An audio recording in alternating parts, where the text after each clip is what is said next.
नमस्कार। आज के इस एक्सप्लेनेर में हम एक बड़ी ही दिलचस्प चीज डिकोड करने वाले हैं। एक साधारण सी वोकैब्युलरी क्विज को हमने इंसानी व्यवहार को समझने की एक पूरी यात्रा में बदल दिया है। शब्द सिर्फ अक्षरों का मेल नहीं होते, वे हमारे मनोविज्ञान और हमारी भावनाओं का आईना होते हैं।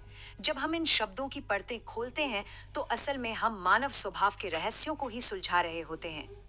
तो चलिए इस इंटरैक्टिव चैलेंज में उतरते हैं। सबसे बड़ा सवाल ये है, क्या सिर्फ वाक्यों के संदर्भ या आसपास के शब्दों को देखकर किसी भारी भरकम शब्द का असली मतलब निकाला जा सकता है? हम 7 अलग-अलग शब्दों की जांच करके इसका जवाब ढूंढेंगे। हम देखेंगे कि कैसे वाक्यों में छिपे छोटे-छोटे हिंट्स बिल्कुल सटीक मीनिंग को अनलॉक करने की चाबी बन जाते हैं। पहला विषय है मानवीय धन की चरम सीमाएं। आइए देखते हैं। यह पहला शब्द है फिलैंथ्रोपी। फिलैंथ्रोपी पर गौर करते हैं। His wealth was mostly spent on philanthropy and social work. अब यहाँ संदर्भ को समझने के लिए सोशल वर्क वाला हिस्सा एक बहुत बड़ा हिंट है। ये हिंट हमें दिखावा करने या झूठी गवाही देने जैसे नेगेटिव ऑप्शन से एकदम दूर कर देता है, और ये सीधा हमें सही जवाब तक ले जाता है। फिलैंथ्रोपी का सीधा सा मतलब है जेनरोसिटी, यानी उदारता। जब पैसा समाज की भलाई के लिए खर्च हो तो वो यही है। अब सिक्के का दूसरा पहलू देखिए। यहाँ एक ऐसे इंसान की बात हो रही है जो अपनी दौलत से कभी संतुष्ट नहीं होता, never satisfied with his wealth. ये जो कभी न खत्म होने वाली भूख है ना, ये एक बहुत ही अलग तरह की मेंटल स्टेट की तरफ इशारा करती है। बिल्कुल, ये जो अंतहीन असंतोष है, यही एवरिशियस यानी एवरिशियस को ग्रीडी यानी लालची के रूप में डिफाइन करता है। इन दोनों को साथ रखकर देखना काफी दिलचस्प है। एक तरफ सब कुछ लुटा देने वाली उदारता है, और दूसरी तरफ सब कुछ समेट लेने का लालच। ये दिखाता है कि इंसानी इच्छाएं कितनी अलग-अलग छोर पर हो सकती हैं। दूसरा विषय है रहस्यमय और बेतुका। चलिए आगे बढ़ते हैं। अब इस शब्द को देखिए, इंस्क्रूटेबल। इंस्क्रूटेबल वाक्य कहता है कि किसी की मुस्कान ऐसी है कि उसके दिमाग में क्या चल रहा है ये गेस करना बहुत मुश्किल है, हार्ड टू गेस। तो इसका सही समानार्थी चुनने के लिए उस पकड़ में ना आने वाली चीज को समझना होगा।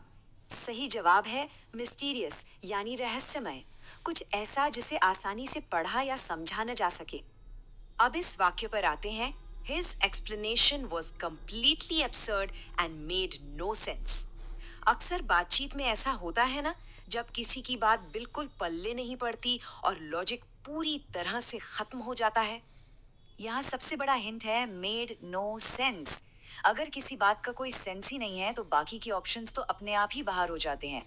जाहिर है इस संदर्भ में अब्सर्ड एब्सर्ड का एकदम परफेक्ट ट्रांसलेशन है सेंसलेस यानी अर्थहीन।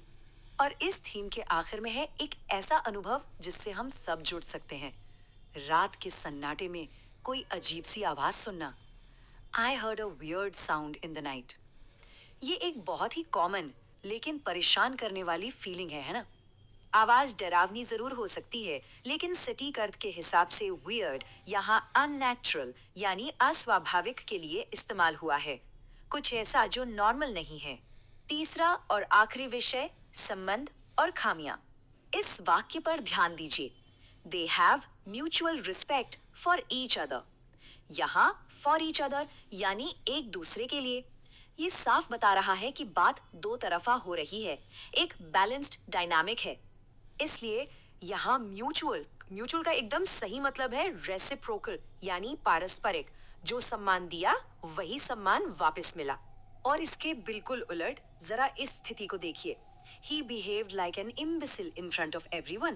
सबके सामने ऐसी हरकत करना, हम सब ने कभी ना कभी शादी या पार्टी में ऐसा कोई ना कोई सोशल ब्लंडर तो देखा ही होगा।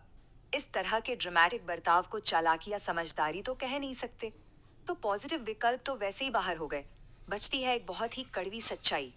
जी हाँ, इम्बिसिल का मतलब यहाँ सीधे सीधे स्टूपिड यानी मूर्खता से है।